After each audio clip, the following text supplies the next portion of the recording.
What's up, y'all? It's your girl Sakina, and I'm back for another The Shy review. This is season 3, episode 5, so let's get straight into it. Honey, I'm giving y'all a whole 70s look today, okay? Now, don't judge me because I know I did not get my nose pierced. This is fake. I bought these off of Amazon one day. I want to see how I look with a nose ring. So we just testing it out for today. Nothing serious. But anyway, back to my look. So yes, the fro is popping, okay? I'm giving you a whole 70s feel with the t-shirt.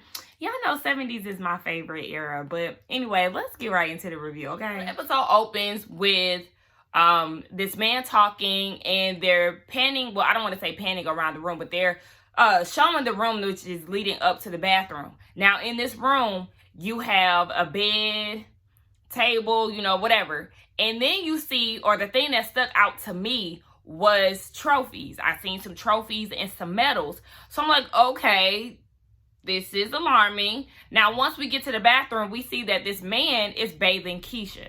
So we know Keisha is alive still, okay? Now, he's bathing her, and he's saying that she was filthy, and when he found her, she was dressed like a slut. But that's okay because daddy is going to keep you clean. He keeps referring to himself as daddy. So he's bathing her. Of course, she's shaking, and she's uncomfortable as fuck. So then he, like, takes her under the water.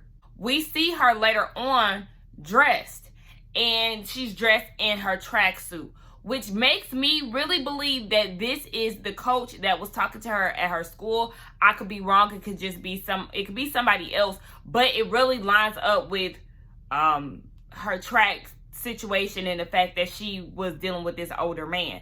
Remember, Emmett had actually ran him off. So maybe he is the one that captured her. But anyway, he's feeding her as if she was a child. And again, he is referring to himself as daddy. He has to make sure she's fed before he steps out. And she's very uncomfortable. It's just weird. I don't understand. It's giving me a real like pedophile situation because he's treating her like a baby. And it's like he's like fetishizing about this. Now we see Ronnie. Ronnie is down at Lake. What is it? What lake does Chicago have? I'm from Ohio. We got Lake Erie. I don't know what they got. But anyway, they in one of the lakes. You know, people love to refer as the lake as the beach. Baby, that's the lake. But nonetheless, they out there and he getting baptized. Of course, by Papa's father. After he gets baptized, he goes back to Papa's church house. And he was asking, does he look different? Papa's dad said he looked dingy or dusty. Something. I was like, damn, okay, rude. But he gives him some clothes from one of the church members whose brother passed away. And he's basically helping Ronnie feel like a new man. He also wanted to know where Ronnie was sleeping. We already know that he is homeless, so he gives him the information for a men's only shelter place. Emmett is down at Sonny's, tired as hell, has no type of energy. So Sonny is like, who keeping you up at night, the baby or Tiffany? He was like, neither one. You know, I just been working too damn much. So Sonny was like, somebody told me that they thought they seen you running out of here at 2 a.m. in the morning. Emmett comes up with a quick lie and was like, yeah, I forgot my keys. And Sonny is like, yeah, you also forgot to air out the kitchen last night. And you can kind of tell that Sonny knew something was up, but he was just, you know, trying to play it off like, I'm going to just need you to get your shit together, okay? And Emmett is stressed out about it. You can tell that he wants to tell Sonny, but he's not really sure. So he's looking down and out, and he's sad. And then he grabs the donation bucket with Keisha's face on it, and he's rubbing on it. You know, he missed his boo. So down at Perry's Pizza, Miss Candy Rose is getting head from Mr. Perry himself. And she's telling him, like, basically, you're not going to win the North Side's vote because they have a lot of white liberals there. And Camille is basically, she's ahead of you. And this whole gay thing is working for you, working for her. She even went as far as saying, like, what happened to, you know, black people or people being homophobic? But she was saying that, I'm just thinking about the whole scene. That's why I'm laughing. But she was saying that he needs to use Jake more, but Mr. Perry is like, look, I'm not trying to use him as an accessory. So they getting it in, child. And I'm like, I'm trying to gauge whether or not Candy's acting is good or not. Because Miss Candy Coated in this sex scene was not doing it for me. You know, Candy is a very expressive freak. So I would have liked to seen more of a natural. It wasn't giving me natural. I don't know. It was something about that sex scene that just was not doing it for me. But anyway, yeah, so she's doing all of this trying to tell him that he needs to step up his game. Even though he's the king of the South Side, and the South Side is where majority of the population is, he has to inspire niggas to vote, because you already know them youngins, they ain't trying to hear it when it comes down to voting. So really, to me, I feel like the young folks is who he really needs to be trying to appeal to. Now, Trig is down at his house, and he's looking out the window real Malcolm X like, and Imani and her friends are over, and they like, why are you outside? Like, why are you doing all of this, looking outside so hard? And she lets him know, like, you know, he had a little situation with the 63rd mob. One of her friends had heard about it, and Trig was like, how you know about it? You know, the streets talk, but she ain't giving out her sources. Mind you, she's drinking out of a wine box. Yeah, a wine box. And she's hovering over it like somebody gonna steal it. But anyway, Imani is telling her, get off a grinder, because you keep dealing with these trade men. And it's like, look, that's why they're called trade, okay? Because they will trade your life for theirs if they ever outed.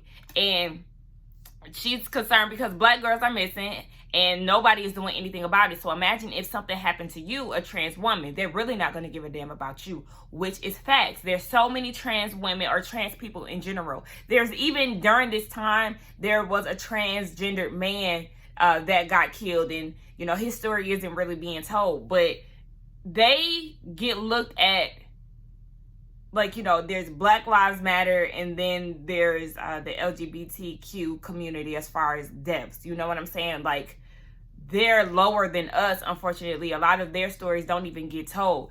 And I like the fact that they covered that, because it's very true. Now, they have to get out, though. So, the social worker is coming to do a house visit. So they have to scurry off in the back. Now, Child Protective Services comes through. She's looking around the house. She noticed that there was an outlet out. She asked if they were married. Trig said yes, but they're really not. He's just referring to her as his wife. And she's like, okay, well, y'all just living together. You have a living girlfriend. And then she asks if Imani has a license to do hair outside of her home. Of course, she does not have that. So, you know, the social worker is making notes or whatever, and Trig is like, why? I feel like you judging us. Like, I don't even have to prove shit to you. Jake is my blood. He's my brother. So Child Protective Services is like, you're a little angry. What's going on with that? Of course, she pulling that angry black man shit, and Trig ain't here for it. But she was like, just because that's your blood, does that mean that you're capable of taking care of him? Fix that outlet. Change the application to you having a live-in girlfriend. And also, you get a business, or you apply for a business license ASAP. And I'll be back in 2 weeks. So they got some shit to do before they can even be considered to take care of Jake.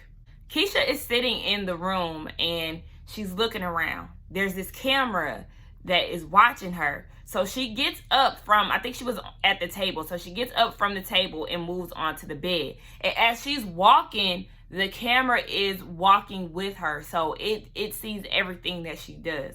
So she goes and gets a pan. I'm not really understanding. Okay, I'm thinking, because she was in a bathroom in the beginning. Maybe that room doesn't have a toilet, because she had a bath, like a pee pan that she got from under the bed. And she went to the bathroom, so she's peeing. And she looks up, and there's a camera in the bathroom, and you can hear the man. She's peeing, and he was like, smile for daddy. And she just starts, like, you know, showing her teeth. She's not smiling. She's just showing her teeth, and she starts crying. And it's just so crazy to be in that type of situation. Like, I swear my mind was just going everywhere just watching that shit. But, yes, she has no type of privacy, and this man is on her ass. Now, the kids are down at Perry's Pizza. They're getting ready to go to this haunted house. And it's just Kevin, Papa, and Jake. But Kevin gets a text from Gemma. He obviously invited her. She's about to pull up. Jake is instantly irritated, like, damn, why did you invite her? It's supposed to be just us. And Jake is talking to Papa like, bruh, ain't you irritated that he even brought her? Papa's whole thing is, if this is Kevin's girlfriend, then we need to go ahead and embrace it. But Jake ain't trying to hear none of that shit. And Papa is like, it's all right. I'm not even mad that he invited somebody, because I invited someone too. And he's like, who? Boom, it's Maisha. You know, she like that scary shit. So they go down to this haunted house. Apparently, like, one of Reg's friends got shot here, and like all this other stuff that's going on in this place. Now, Maisha turns on the lights, and they all freaking out. But she like, chill out, it's just me. I guess the whole purpose is them trying to find some ghosts. Gemma suggests that they actually turn off the lights because you're better off seeing ghosts that way. And Jake is like, yeah, I've seen that in a lot of the, paranormal videos. And she goes and says, well, I'm reading up on it, so clearly I know more about it than you. I was here for Miss Gemma, but there is a part of her that irritates me. She's one of those, like, extra pro-black people. And don't get me wrong, okay, look, y'all see me. But also, she's like, the people, extra pro-black people kind of irritate me. And I'm going to just be honest, because that's all they want to do is talk about the oppressor and talk about our disadvantages and all the black man or white man. You know what I'm saying? Like, they want to talk about that all day. Honey, I'm not here for that. Sometimes I just want to talk about a little love and hip hop, a little pop culture, some gossip, or not even just that. I want to talk about things that make me happy. You know what I'm saying? I don't want to always talk about our depressing past. It's damn sure good to know about it, but I don't want to be talking about it day in and day out, sun up to sundown. Like, damn, sometimes I want to give myself a break because that shit is a headache. But yeah, she telling him, like, the movies aren't accurate and it's getting on Jake's nerves, it's getting on my nerves, but Kevin is trying to defend her. And it's just like, all right, Kevin, I know that's your girlfriend, but we ain't trying to hear all that. While they're going back and forth, Papa is like, look, do y'all want to pull out the boxing gloves? I told y'all about this. Maisha is turned on by him being a peacemaker or whatever, and then all of a sudden the lights go out. So they freaking out. It's a damn ghost that pop out of the place, so they take off. Now, basically, the kids trying to figure out how the hell they're going to get out of here. They don't want to go down certain streets because, of course, it's dark. There's a whole blackout, they find out. And they're against going in certain places of the hood. But Miss Gemma is talking about, I'm not afraid of my people. But they're like, okay, well, this ain't your place, boo, okay? You is from the suburbs, okay? You ain't even from the hood. And then she mentions to Jake, don't be mad because, her upbringing was better than his. And it's just like, I understand that you and Jake don't get along, but you know how to bring down a mood. You should even call her a bitch at one point. It's just like, it's okay to think high of yourself, but at the same time, you are a bit snobby, and I don't like that. But look, Kevin is eating it up. She want to go through the hood, and Kevin is down for it. So Gemma and Kevin walking through the hood, niggas is talking to them and saying all kind of crazy shit. Gemma is scared, but Kevin ain't because he's from the hood. Now, as they're going through, they see a memorial for the girl that was found down at the lake. Gemma asked if he knew her, but he was like, no, but they did mistake her for Keisha. And he was like, the thing is, they know, her family knows where she is, and we don't know where my sister is at all. Speaking of Keisha, she's down and out, she's sitting in this room and she's on the bed. She's looking up at the light, and then the light goes out because remember, there is a blackout. So she's trying to take this opportunity to try to get the hell out of there. And she's looking around, trying to find different places. She hears trap music going by. There's obviously some activity around this house. So she's beating on the windows. She can't even get out the window because they have those little, like cinder glass, like those thick glass windows that you can't even fucking break. So she's going through it. She's tearing up the bed. She's tearing up all the furniture in this room because she can't get out. She can't get out the door if she wanted to because it's all kind of locks and shit. But when she tears down the rack, she looks at it and she starts to think. And we see what she does with that later. Now we get Jada. We didn't get Miss Jada last episode, but she's here. Okay, her and Tomas are walking down the street. They're getting prepared to pull up on his family. And I'm like, sis, you mean the family already? We barely even seen any interaction with y'all, but now you mean his family. Like, that shit was weird as hell. Anyway, she's getting ready to meet his family. She want to try the enchiladas and all of this shit. So, they kissing and all of that. I'm like, okay, whatever. So she meets the family. They asking her if she speaks Spanish. No, she ain't learned past Spanish 2 or whatever. She don't know shit. So when they ask her that, they start speaking in Spanish themselves. I don't like that. Don't ask me if I know how to speak Spanish and then start speaking Spanish because I'm going to feel like you're talking shit about me. Anyway, so yeah, they started mentioning the fact that, Jada and Tomas met at work, and apparently his ex-wife and him met at work, and his brother was saying that he had a work affair, but it didn't work out. And she was like, oh, I'm so sorry to hear that. Yeah, bitch, they ain't got shit to do with me. But yeah, they mentioned his ex-wife, and they're looking like Jada is confused. Like, he never mentioned this to me. So they start talking about the wife, come to find out she's dead. And Jada's like, whew, thank God. And they looking at her like, excuse me? She was like, oh, I'm sorry for your loss. Now, we see her in the bathroom with the candles and shit because it's blacked out. And she's freaking out. She done took some type of medication. And she turns on some affirmations. So, the lady is speaking some words that she needs to repeat. And then she tells herself that she also deserves a man that does not have a dead wife and a crazy ass family. So you already know she's feeling some type of way about Tomas and meeting the family. Listen, girl. So she asked him on their way home, she's like, why you ain't tell me about your wife? And he said the whole reason why he didn't explain was because they're still getting to know each other. Y'all still getting to know each other, but you felt strongly enough to have her meet your family. Make it make sense to me. But anyway, yeah, the ex-wife wanted him to find love and all of this. And she asked him, well, have you found it? And he was like, I don't know. It depends on the end of this date.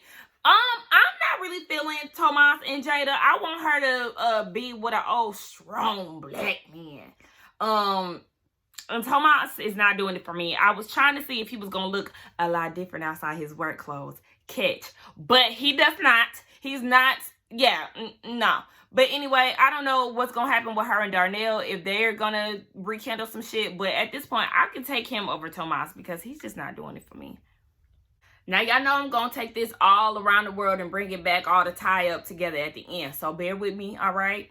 So we're going to talk about Emmett. So Dominique wants Emmett to tell Sonny about them working late, but Emmett doesn't want to tell it yet. He feels like once we get enough money, then we can go ahead and offer up something that he can't refuse, which is, helping him out with the rent because he is already back behind with that.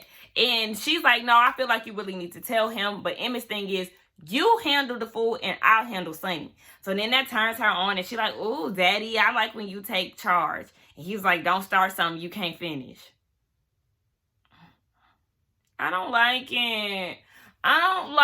Like, why are y'all so sexual with each other? And y'all supposed to be business partners. Like, she's just way too easy, and eager to give up the cooch. I don't get it.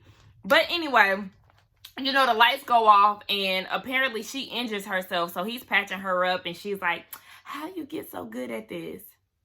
How he get so good at putting a fucking Band-Aid on your hand? But he says that, his mom is a nurse and she would know that if she wasn't yelling at him all the time. So they're trying to figure out how they're going to get all of this stuff cooked because they're experiencing a blackout. But he said you don't need electricity for the smoker, so they're going to use that to cook. But you know what? All of this, putting bandages on each other, patching each other up, and all these sexual daddy references and sexual shit, that's leading up to them messing around. We already see it coming. Now, we got Ronnie down at this church. I don't know why he was at the church. I don't know if they was having a ceremony, but whatever. He down at Papa's church house.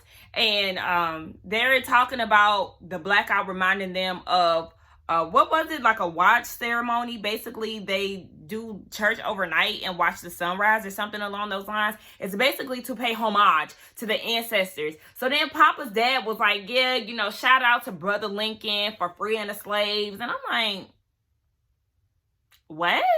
So Ronnie had to break it down with a little history lesson and was like, actually, he did not free the slaves. The slaves were not freed until 2 years later after the Confederates surrendered. A lot of the slaves didn't even know that they was free. So he was like, okay, put me up on game. All right. Papa's dad was real receptive to that. And then the church choir started singing some type of hymn that Miss Ethel was real familiar with and how she loved it. So they started reminiscing about her being down at the church house. And he was like, speaking of my grandmother, let me go ahead and check on her and, with all this shit going on. So he goes down there and she's not in her room. They can't find her. They're understaffed. They got a whole bunch of people that they got to look after. So he's trying to figure out where the hell his grandma is. Now we see Miss Ethel down at her old house, and she's knocking on the door asking Ronnie to let her in because she about to misjudge Judy. Now one of his homeboys walked by and was like, Miss Ethel, you don't live here no more. Remember, you moved. Of course, she's having some type of dementia going on, so she doesn't remember all of that. He was like, come on, come with me. And she's like, oh, hell no, this nigga trying to kidnap me. Now, he's, I guess he calls Ronnie, and Ronnie comes down to talk to him, and she was like, you know, that man was trying to take advantage of me. Like, Lord. Good thing he know that his grandma got some type of memory loss. She starts to remember him again, and she was like, yeah, you're my grandson. So he lets her know that he got baptized, and she was like, again?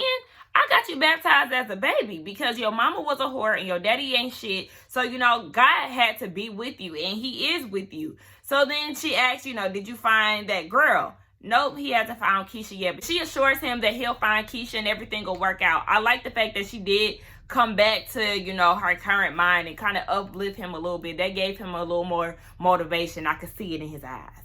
So we get a scene with Imani in the room packing up. Trig is asking her where she's going. Baby, she ready to jump ship. She has to get out of there because she doesn't want to get in the way of Trig getting Jake. He is confused as to why she's feeling like this. So then she goes into the story about her being 16 and her dad caught her in drag.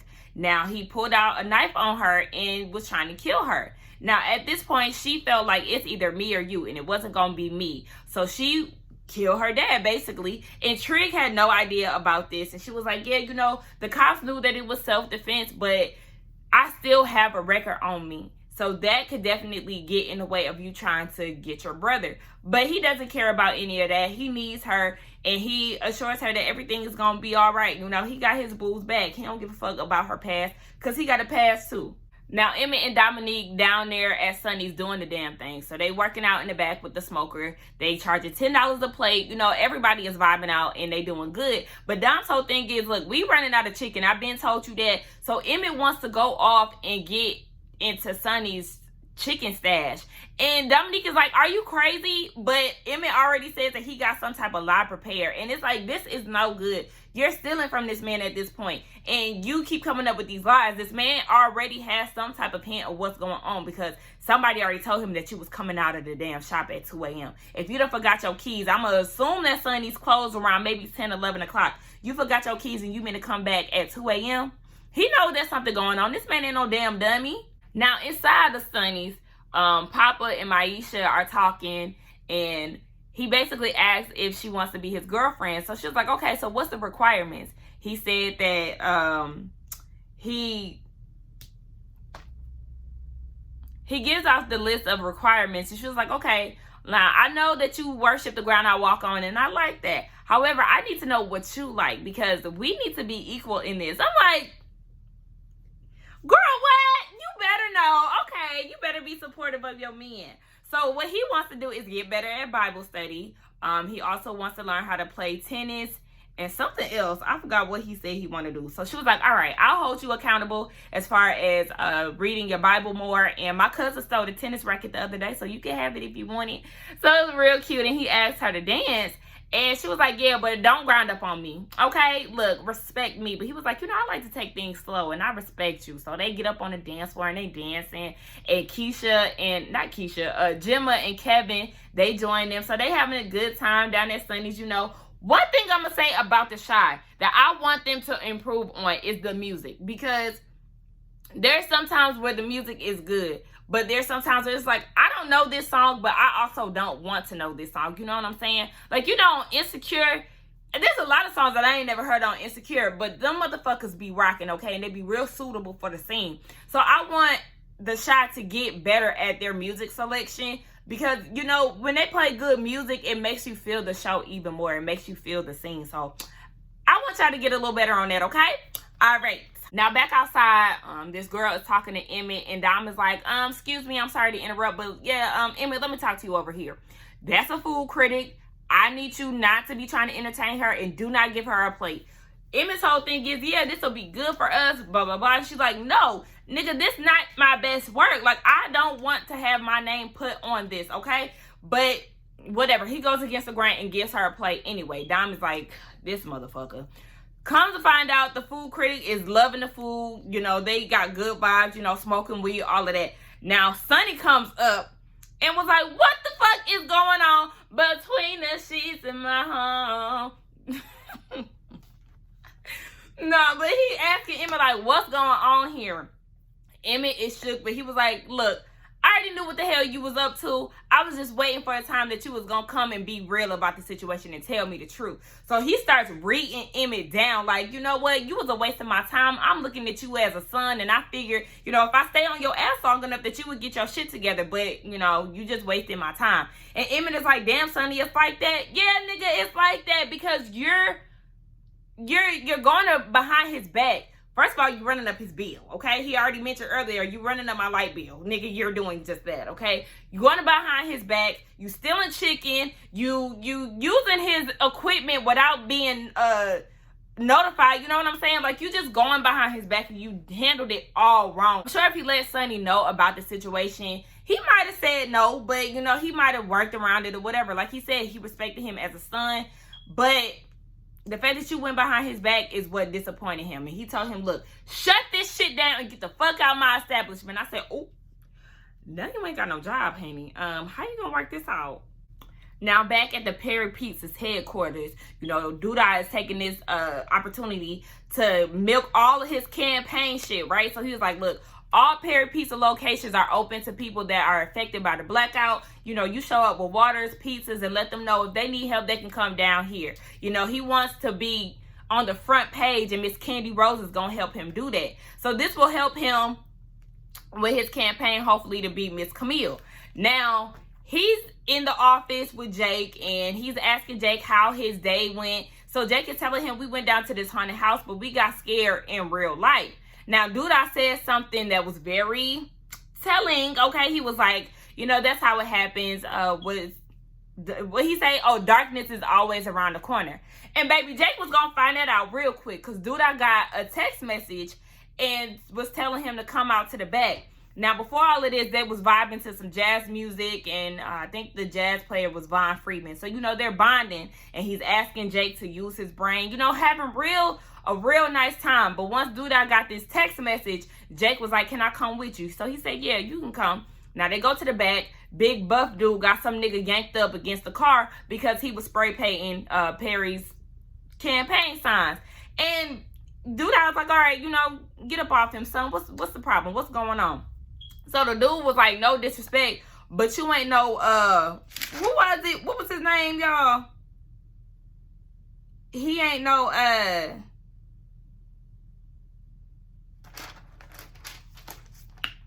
he said he wasn't no Harold Washington. Now, if y'all remember, the whole story he was giving Candy Rose in the limousine saying that his teacher said that he wasn't going to be shit. That was the guy that the teacher said that he wasn't going to be because he's from Inglewood.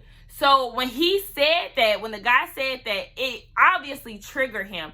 And he slammed that nigga down to the ground and started stomping his ass out. And of course, Jake is there and he sees all of this. So he's shook as fuck. Nigga runs all the way down to Trig's house and was like, I just came from down there. He didn't even explain what happened. Ooh, child, I'm spitting.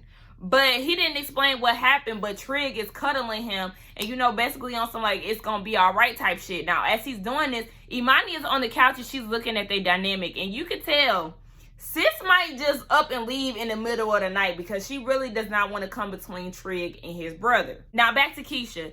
She went and got a piece of the rack that had fell on the floor when she started vandalizing the room, and she's using it to open the door. Now, she was able to get the door open, but she also heard footsteps upstairs. Whoever the guy is, he obviously hears her trying to break out. So she breaks out of both doors that she was locked in. Meanwhile, Ronnie is asking people, do they know where the shelter is? So when Keisha busts out, she falls on the ground and, you know, she's like basically like, oh my gosh, I'm so happy I'm outside. But instead of just instantly taking off, she stands there or lays there on the ground, giving the dude enough time to snatch her up. So she gets snatched up and she's screaming for help.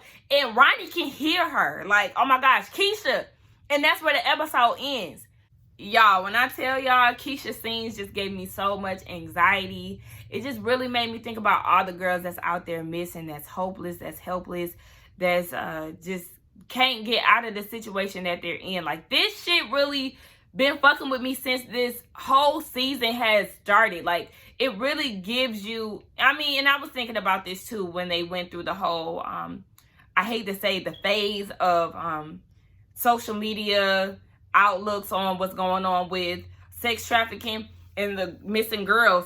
So it's just like, damn, it's so unfortunate. And I just really, really pray for the families that are really experiencing this in real life. But yes, it gave me anxiety, honey. I was like, oh my gosh, I don't know what to do. But this was a good episode. Please do not forget to like, comment, and subscribe to my channel. I will see y'all in the next one, all right? Bye-bye.